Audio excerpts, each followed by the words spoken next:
You're listening to The Ride to Work with Pastor Fred. Fuel for your faith before you clock in. Enjoy the ride. Good morning. Good morning. Thank you so much for joining us for The Ride to Work this morning. Listen, we are in a brand new week. And this week, our series topic is side effects. Side effects. Yeah, we're going to get down to the nitty gritty on this one. Side effects. And I just want you to join us, be with us throughout the entire week. And I think we'll say something at some point in time, whether it's today, whether it's any day during this week, that may help you, because that's what we're here for. Just to help, to give information, to try to be an encouragement, a motivating factor in your day. So we're dealing with this week's side effects. Side effects. Listen, you ever taken something that was supposed to help you, but it came with consequences you didn't expect? That's how life is sometimes, right? Sometimes the very things we use to cope, to survive, to even succeed, they come with side effects. And if you're not careful, let's be truthful here, what helped you heal can slowly start to hurt you. So we want to talk about this morning. It helped, but it hurt too. It helped, but it hurt too. Because I need to talk to somebody. I really want to share with somebody who survived something, but you're starting to realize that that survival left some residue.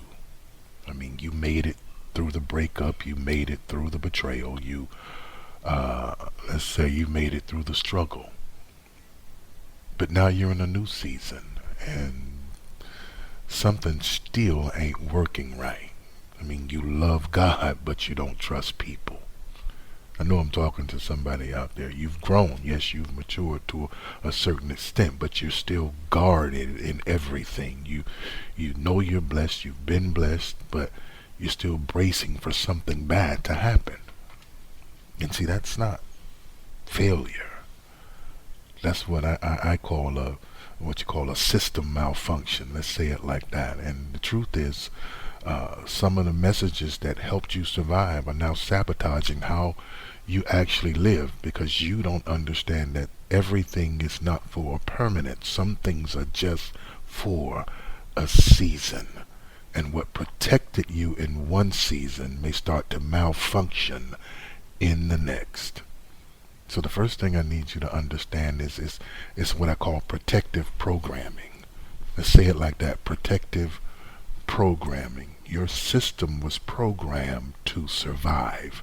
You were programmed to survive, and at some point in your life, you learned, first of all, don't trust nobody. You learned to handle it all on your own. You know, you were taught, or you learned to stay guarded. You learned to never let them see you sweat. And let's be real about it, it worked, right? It worked. It worked. It kept you from breaking. It kept you from losing your mind. It helped you function in dysfunction. But here's the problem. Here's the issue. You never turned it off. You never turned it off. So look, now what was protective programming, that's what we say, protective programming has now come or become a permanent perspective. And now you're applying old codes or old things to new seasons, and that's just not going to work. You see, you survived it, but you never shut it down. You gotta hear me when I say this and understand where I'm coming from. Because now your perception is off. It's off. You have what I call a perverted perception now.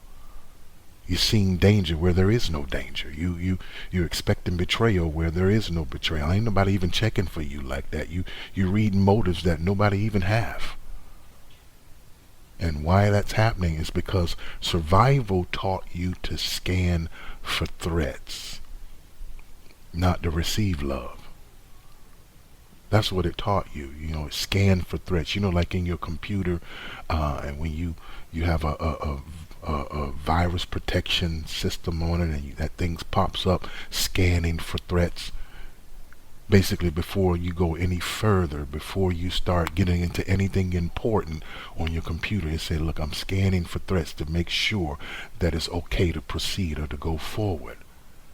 And that's how some of us are right now. That's how some of us are living. Genuine people feel suspicious to us now. Safe spaces, you don't find comfort in safe spaces anymore. Peace is unfamiliar to you. And it's not that you're crazy, you're just conditioned. You have a perverted perception. You're conditioned. And you got to understand, because if you don't deal with it, you'll start calling healthy things toxic and toxic things normal. That's what you'll begin to do. You see, you got to understand, when survival shapes your vision, you can't recognize peace. You're always in survival mode. And anybody that's always in survival mode, you will not be familiar with peace. Everything is suspicious to you now. Everything is. It's like what I call spiritual static. This is the important part, because here's where it hampers or touches your walk with God, because now God is trying to speak, but you in survival mode, that message or that voice is speaking louder than what God is saying. God's saying, "Look, trust me."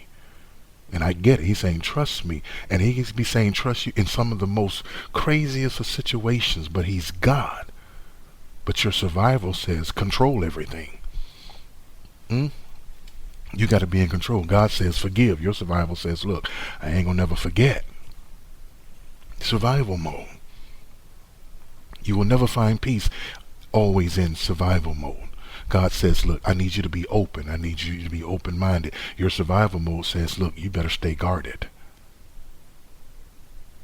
So what that is now is that's interference. And it's not because God is not speaking, it's because something else is still echoing and speaking louder. That's spiritual static. You know, like when you're in a radio station and the signal gets weak and you hear that fuzzy noise and that static. That's what's happening. You all you hear is the static. You can't hear God clearly because you're so guarded in survival mode. You can't hear two messages when they're fighting for control. You can't do that. It won't happen. It won't happen. You're not lost. You're just listening to the wrong signal. You are, and it's important to hear from God, because watch this. Like I said, it worked for a season. It did. You needed to be guarded in some things. You needed to never let them see you sweat in some things. You needed to control yourself or handle things on your own or stay guarded in some situations. But you let that become a permanence. You never shut that switch off. And now it's become a problem. As if you stay in that way too long, it begins to make you feel that who you think you are. Let me just say it like that. You begin to become who you think you are. You start saying, "That's just how I am." That's the best way I can put it, because you hear people say that's just the way that I am. You start to become that. I don't need nobody. I'm just a private person. No, that's not who you are. That's what you adapted to, because you've refused to turn off that survival mode. Everybody ain't out to get you. Please hear me when I say that. And what happens, God is not trying to manage your survival identity. He's trying to reveal your true identity. But you're disguising it, or you're painting yourself as this person who can never be at peace with anything, any situation, or anybody. That's what you're painting yourself out to be. But you can't become who you called to be if you're committed to who you had to be. You can't. You gotta flip the switch off. I'm sorry, you gotta flip it off. You got to flip it off. You got to tell yourself, I am not my survival strategy. That was just a strategy. That's not my permanent makeup. That's not who I am. When you came across me, I was in survival mode. So maybe my words were short. Maybe I distanced myself. Maybe I wasn't as pleasant in that regard. Maybe I wasn't as trusting in that regard. But that was just my survival strategy. But that's not who I am in a permanent situation. But people don't know that because you never turned it off. You got to have a necessary reset. You got to tell yourself, I got to learn to just reset that thing. You got to. It's necessary. If you can't do it, God will do it. He'll start resetting your system, and this is the part that we don't like, because he'll put you in situations that challenge everything you built to survive. That's what he'll do. He'll ask you to trust again. He'll bring people into your life that require you to be vulnerable with them. He'll remove control, so you have to depend on him, and it will feel uncomfortable. It will. But not because it's wrong, but because it's unfamiliar with you. Listen, you're not regressing. You're not regressing, you're just being reprogrammed. That's what I need you to understand. And see, what will happen is God will disrupt what helped you survive to show you how to live. That's what he's trying to do. He'll disrupt all of that. Those things that you relied on when you were in survival mode, when you were there. And for that season, for that time, yes, it helped you. But like I always tell you, and like we've said in this broadcast, seasons change. Strategies have to change. So you have to understand that. And God will do it. He'll disrupt everything that you've gotten comfort in.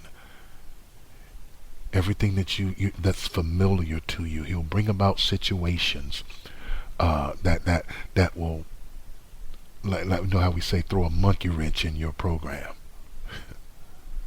So you got to understand that. So let me just say this, and we're done. I'll just leave you with this. Just because it worked then doesn't mean it belongs to your now. You're not in that season anymore. Listen to me when I tell you, you're not. You're not that version of yourself anymore. You got to update, because if you don't update your system, if you don't flip that switch, you keep limiting what God is trying to expand in your life. So hear me when I say it, I'll say this, and we're done. You know, like, I mean, when cell phones came out, you know, these phones are so advanced now till it's just crazy. But it's like if your phone is operating on an old system, and you try to download something new, but it will not install it. No matter what you try to do, it just will not install it. And it's not that the phone is broken. That's not the reason why. It's just your system is outdated. It's outdated. And you know, when you try to do it, and you see that notification pop up saying update required, yeah, it's trying to tell you something. See, and that's where some of us are right now. We're requiring an update because God is trying to download something new, some new peace, some new trust, some new growth, a new purpose in your life. But your system keeps rejecting it. Why? Not because you're incapable.